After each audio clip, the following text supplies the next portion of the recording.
సబరుదియా foundation నీడ స్వచ్ఛంద సంస్థలు చేస్తున్న సేవలు అభినందనీయమని రామగుండం ఎమ్మెల్యే మక్కన్ సింగ్ రాజ్ ఠాకూర్ అన్నారు. పెద్దపల్లి జిల్లా గోదావరి ఖండిలోని సబరుదియా ఫౌండేషన్ నీడ స్వచ్ఛంద సంస్థ ఆధ్వర్యంలో నిరుపేదలకు నిత్యావసరాల పంపిణీ కార్యక్రమాన్ని నిర్వహించారు. ఈ కార్యక్రమానికి ఎమ్మెల్యే మక్కన్ సింగ్ ముఖ్య అతిథిగా హాజరై 10 మంది నిరుపేద డయాలసిస్ పేషెంట్లకి 25 కేజీల బియ్యం మరియు నీడ ఆరోగ్యమస్తు పెన్షన్ను అందజేశారు. ఈ సందర్భంగా ఎమ్మెల్యే రాజ్ ఠాకూర్ మాట్లాడుతూ స్థానికంగా నీడ స్వచ్ఛంద సంస్థ చేస్తున్న సేవా కార్యక్రమాలు అనిర్వచనీయమని, అంతేకాకుండా ఇతర సంస్థలతో కూడా స్థానికంగా ఉన్న నిరుపేదలకు ఆర్థిక సాయం అందించడం గొప్ప విషయమని అన్నారు. సబరుదియా ఫౌండేషన్ యుఎస్ఏ వారు నిస్వార్థంగా రామగుండం నియోజకవర్గంలో నిరుపేద పేషెంట్లకు సహాయ సహకారాలు అందించడం వారి సేవా స్ఫూర్తికి నిదర్శనమన్నారు. సబరుదియా ఫౌండర్ తాడివాక బిందును ప్రత్యేకంగా అభినందించారు.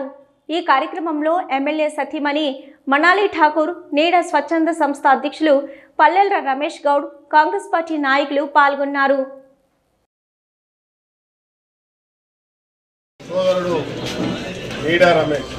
నీడ అంటే నిజంగా ఒక నీడనిచ్చేవాడు.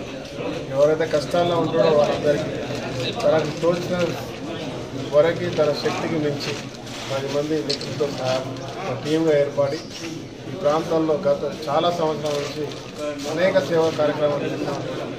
అతన్ని అభినందించాల్సిన అవసరం ఉంది. అతనికి అవార్డు కూడా ఇవ్వాలి. తప్పకుండా త్వరగా అవార్డు ఇస్తాం. ఈరోజు వారికి సహకరిస్తున్నటువంటి సబరుదియా ఫౌండేషన్ ఏదైతే ఉందో యుఎస్ఏ అమెరికా నుంచి ఎవరో బిందు, వారికి కూడా నేను కంగ్రాచులేట్ చేస్తున్నా, అప్రిషియేట్ చేస్తా ఉన్నా. ఇవే కాదు, ఇంకా కొంచెం డబ్బులు ఎక్కువ పంపిస్తే మా దగ్గర చాలా ఆరోగ్యపరమైన సమస్యలు ఉన్నాయి, ఫీజులు కట్టుకున్నారు.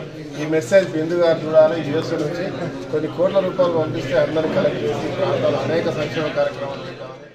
Really thank Bindu with all may God bless her, and really she should have a lot of encouragement which she has to give to Ramagundam people here. And I heartfully thank Bindu once again for such a great cause, and good luck to you, and God bless your family, and I hope you will give us some more help for this poor and needy through Ramesh, Nida Ramesh.